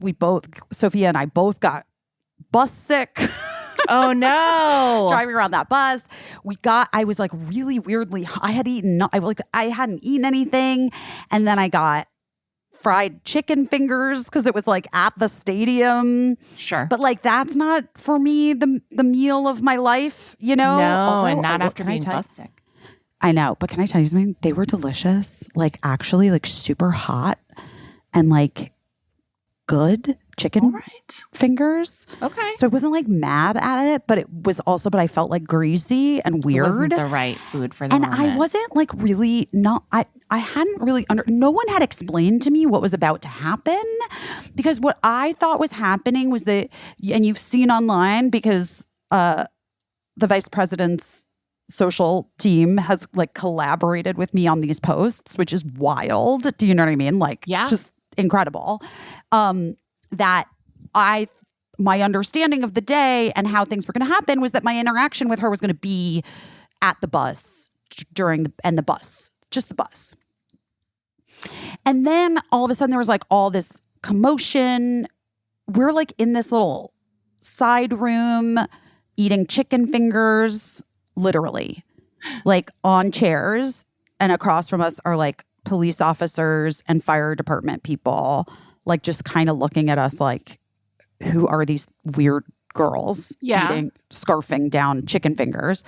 And this guy comes in from the Harris campaign and like looks at us, and like you can just see his eyes are like, what the fuck is happening? Why are Sophia Bush and Busy Phillips and like two other girls here just eating chicken fingers? This isn't right. And we were like, what? Okay, well, sorry, we can move. But we had been they had brought us there. They had put us there. Right, sure. Yeah. And because it was at the rally, like at the stadium where the rally was, which was an indoor stadium. And you know that I have the thing with light, like fluorescent light, that causes me to have a migraine. Right. I'm just telling you, things were not right for me. Okay. It was all off. It was all off. Like everything was off. And then there was just like all this after the guy came in, gave us the look about the chicken fingers. I was like, I'm going to throw these out. I guess I'm done anyway. I'd eaten basically all of them. I threw them out. I like used some hand sanitizer. I like checked my teeth. And then it just became clear. There was like the mayor of Charlotte with her granddaughters all of a sudden came in. I was standing like kind of near where we were sitting. And then like some other congressperson was, like people was there. And then there were like these other people that were like kind of filing in. And then they're like, come on, Busy. And Sophia and Nia, come. And then I was like, what's happening? And then literally we had been with the chicken fingers 10 feet from this curtain. And then the curtain opens and they're like, Busy Phillips. And I like walk in and it's Vice President Kamala Harris. I was not prepared for what was about to happen. And also like Sophia was with Nia, her best friend, and her like business partner. And like they were together. And I was just like thrown in by myself. And I had no concept of, does the vice president know who the fuck I am? I had been asked to go on a reproductive rights like speaking tour with her last year that I was unable to do at the last minute because of other work obligations. I feel like you remember this. Yeah. And for whatever, so like in my head in like 10 seconds, all of this, and there was no other staffer that I knew there to like help grease the wheels. Grease the wheels. I'm just and it literally, she was just like I think she said actress Busy Phillips. And so then I'm just like, what? I don't even understand. Do you know what I'm saying? Like, I just was like, I was just like, okay. I was like, oh, hello. And she's like, hello. Thank you so much for all that you're doing. And I just was like, I just fumbled. I was like, yeah, I'm so sorry I couldn't go on the thing last year. Like, what? Shut the fuck up. And she was like, that's okay. And I was like, it's great. Like, I was just, and I was like, we've got time. And she's like, we don't have that much time. And I was like, no, of course we don't. She's like, let's take a picture. And I was like, okay. Like, it was embarrassing to me. I feel like I recovered after, maybe. And that like at the bus. I feel like I recovered it at the bus. But kind of, sort of. I think I didn't do great. I also just was like, I was not set up for success. And right. I was like the whole thing was very kind of nerve-wracking. There was so much secret security. Like they were taking pictures. I like didn't really, no one said to me, people assume, here's what happens, guys. People assume that because of what I do, I know stuff that I don't know. Like, for instance, there's a photo line, and here's what a photo line is. I've never been to a photo line with a vice president or like really a presidential candidate, right? Like ever. Yeah. I mean, there was the one time that I went to the Hillary Clinton fundraiser before I was a surrogate for Hillary, and it was at Brian Lord's house, and I had sat in traffic for like an hour and a half to get there, and I went in, and it was like being co-hosted by Anna Wintour, and I like washed my hands really quickly afterwards, and I didn't dry them well enough, and they like thrust me right into the receiving line, and it was Anna Wintour shook my hand and then looked at her hands and like wiped them off on herself, and I was just like, sorry, I just washed my hands, I guess they weren't dry enough. And then, oh my God. and then met Hillary Clinton there and took a picture there that I never got. But then I had time with Hillary when I was a surrogate for her and like had a stump speech and gave the speech at the Long Beach rally. But anyway, this is all to say but that situation at the Long Beach rally, it wasn't a photo call it wasn't behind a curtain. Sure. And then they just open the curtain and like scream your name basically. And then like, you're just like as if I'm, a lady in waiting who's, hoping that Prince Charming will pick me, like when I'm like entering the ball. Right. Like it felt, I was just very, it wasn't. And then like why my brain, she said, thank you for all that you do. Why I didn't say thank you for all you're doing to save our democracy. And instead said, yeah, sorry, I couldn't go on the fuck? She didn't even know that I couldn't go on the thing. She didn't even know I was supposed to and then had to cancel. She doesn't fucking know that. Let me tell you this. They are very good at this. They're very good at handling this. And I can guarantee you probably were the 99th weirdest person she talked to that day. I guarantee it. The fucking teenagers had more composure than I did. I told you this story about when we met Hillary Clinton. We waited and like Lincoln wanted to meet Hillary Clinton. So much so that he arose from his recovery bed because he had just had eye surgery like 2 days before and his eyes were red. He looked like a fucking demon. He looked like a demon. And we went and waited in line to meet Hillary Clinton and have her sign a book. And he was rehearsing what he wanted to say in all the many hours like that we were waiting. And this is just like a book signing situation, not like a high pressure whatever. She's expecting weirdos in the book line. But just as they were pushing us through that curtain that you talked about, he was like, I can't say anything. I can't say anything. You say something. And so we got up to Hillary Clinton and I was like, hello, nice to meet you. We've been at all your rallies. He just had eye surgery 2 days ago and you were the first person that he brought up when he came out of anesthesia. Oh my God, that's really funny. And she was like, oh, you look good. Your eyes, they don't look that bad. Like she was like, funny. You look good. But thank God it wasn't a photo situation because I think that would have been wild to have a photo of Lincoln with his eyes still like eye surgery red but anyway, they expect people to be, and I think it's so charming. And I think in all of your pictures, you looked so sweet and shy. Like that really touched my heart because you looked very shy in those photos and you looked like a kid yourself. And I was just like, well, when I'm around college students, I really think I'm a real Gilmore Girl myself. You know what I mean? Yes. But yeah, I really did not do my best in that moment, but the rest of it was great. And then when she came to talk like that, like my only point is that like my interaction with when I was a surrogate for Hillary and my interaction with Hillary Clinton was very casual and cool and like really great. Birdie was with me and Janie Haddad was with me. I brought Janie. Yeah. And Hillary like just like talked.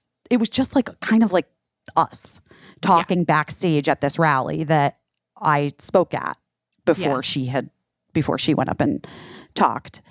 And when Vice President Harris came out to the bus for that moment with the kids, which was all, you know, like they had like said, we want to do this moment that she hasn't seen. The reproductive freedom bus tour just started. It was the first time the bus had been in the same location as the vice president. Right. So they were like, she wants to see the bus, and we think it'd be great if like some of these kids who are the organizers at the college campuses in North Carolina could, you know, have a moment with the vice president. We would love for you and Sophia to be there as well. And when she came out and was like talking to the kids, and I mean, I guess us as well, like that, what she was saying was like really the heart of everything. And it was so, and she was like relating to them in such like, in just with such ease. Like, it's just so clear that why her kids, her stepkids love her. Yeah. You know, like when you meet, she's obviously a boss, you know? Yeah. Yeah. Kamala Harris for the people. But she had that feeling of like what I have when I talk to teenagers, or like what you do when you talk to teenagers, which is not that like they're any different than you, and that they fundamentally get it, and that like you're there with them and for them, and like, and you're, you know what I mean? Like it just was so, I was really, really glad that happened after my total bomb of intro to her at the photo call behind the curtain. But also, who fucking cares? I mean, like, could have been so much worse. It's a blip. You could have barfed chicken fingers on her. I mean, thank God. There, by the grace of God, I didn't. My stomach the next day, I'm not going to lie. Whoa. Was it all chicken fingers, or do you think chicken fingers plus emotion? Well, there was travel. There was a lot that happened. all the bad things. all but the anyway, things. I just, you know, I recovered. Did my best at recovering.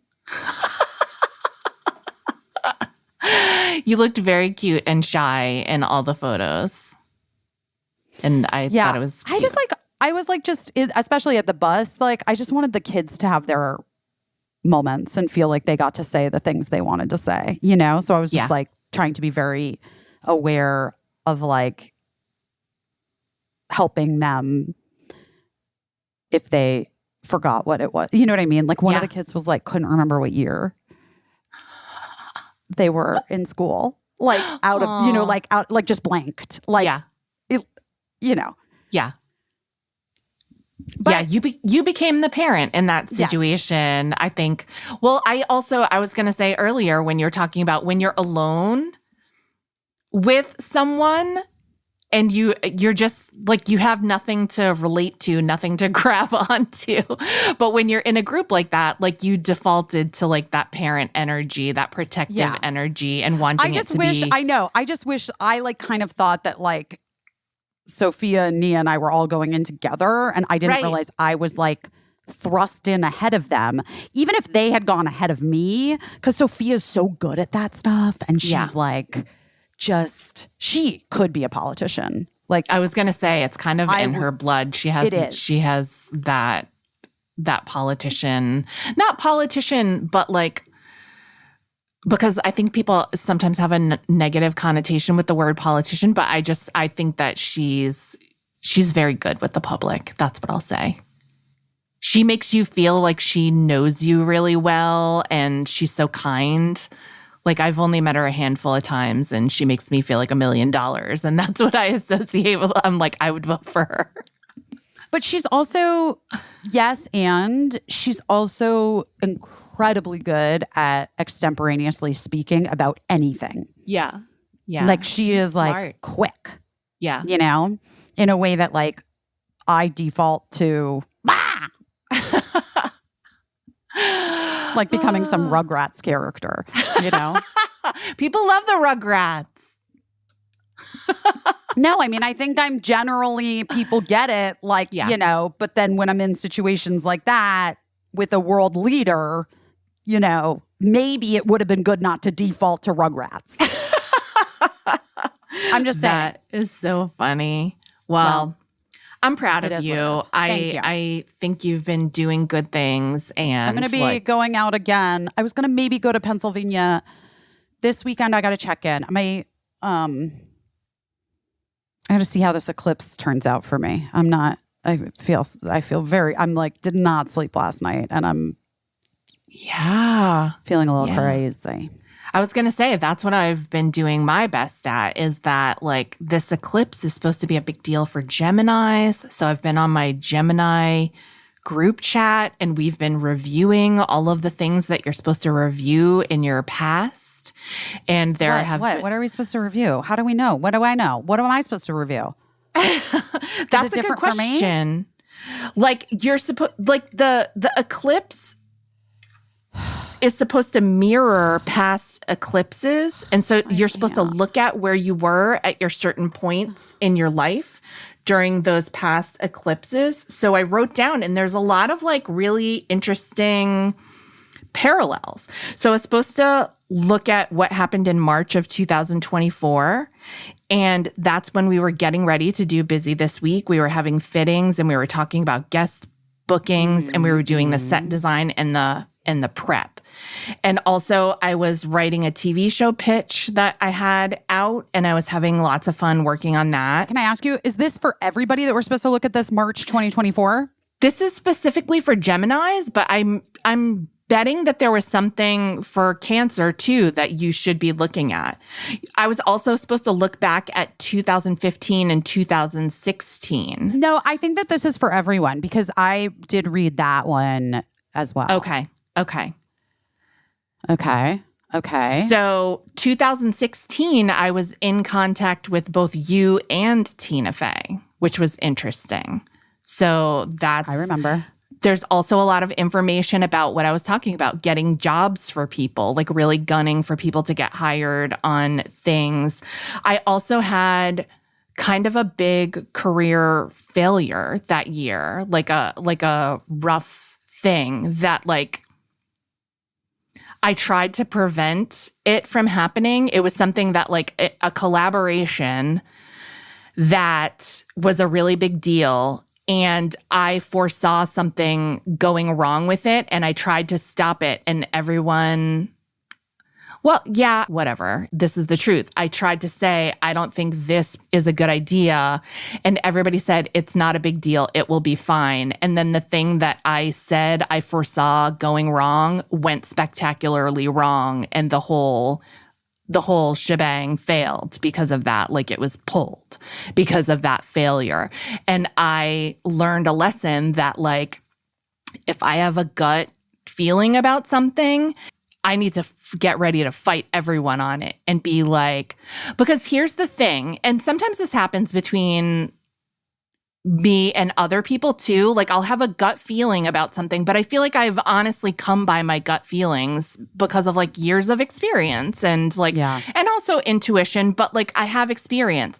And sometimes I'm like, let's just say, I'm like, I think you should put a jacket on because your shirt is too thin. Like that, like I'm saying that. Like that's something I might say as a producer of something. I think you should wear a jacket because the blouse that you're wearing is too thin. A lot of times, I don't know why, but in this business, a lot of times people will say, no, it's not a big deal. No, I think it's fine. I love this blouse. I don't want to wear a jacket over it. And you're like, I'm not doing this to be like, I'm not trying to like be a boss to you. I'm telling you, my gut is that blouse is too thin. And so I'm saying this for the benefit of the team. This is just an example. And then the person, if you lose that argument, the person doesn't wear the jacket, and either it is fine as they predicted, or their tits show through their blouse and you get yanked off TV. And so this was like a situation where I was arguing for something like that, and people were like, no, it'll be fine. Multiple people were like, no, it'll be fine. Anyway, it was a really important lesson for me that I'm like, when I have a gut feeling about something, it's not based on nothing and whatever. But then, the election was 2016. Oh, I know. There was lots of drama for that. And then I was supposed to look at 2007, and that was a year that I was working with Joan Rivers a ton.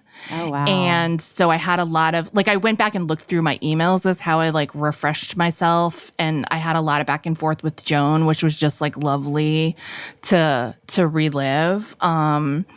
And I started working with our friend Nelson Walters really closely in 2007, which I thought was either important or at least a nice message. And then I was supposed to look at where Pisces is in my chart and where Libra is in my chart. And Pisces is supposed to be, this eclipse is supposed to be kicking off something.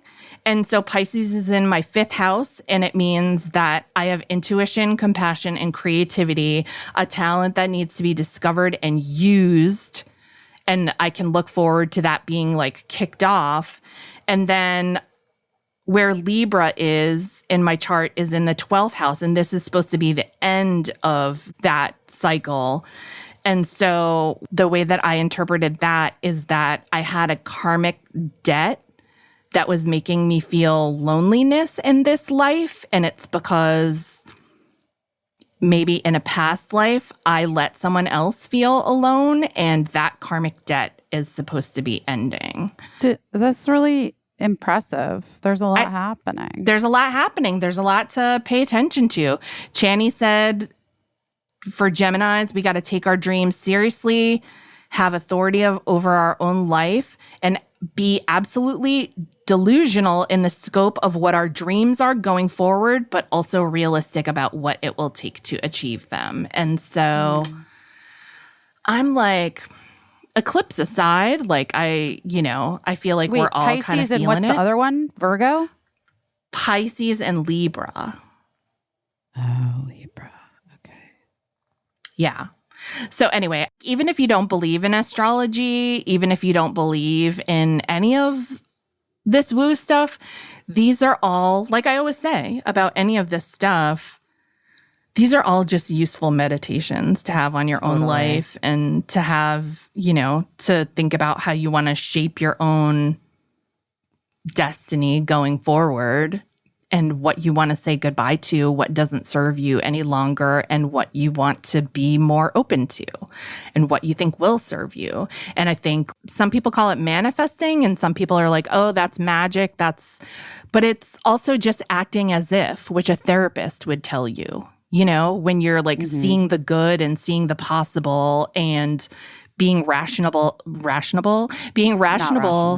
about how you could make it happen, and how you can sort of whistle past the graveyard of what you're afraid of to get to where you need to be.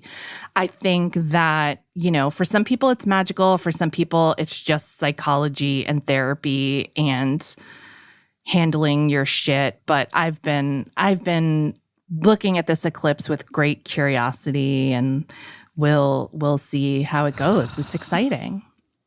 I think it's exciting as well. Well, guys, I hope you had an interesting eclipse. An eclipse on a full moon. An eclipse on a full moon. I know. It's wild times. It is wild times. I'll be curious to hear how you all felt like this affected you, or whether it didn't affect you at all. But maybe it didn't at all. We don't know. But we'll be back here next week together with you. That's for sure. That's for sure. I love you. And we'll talk to you soon. Bye. I don't know what I'm doing, but I'm doing my best.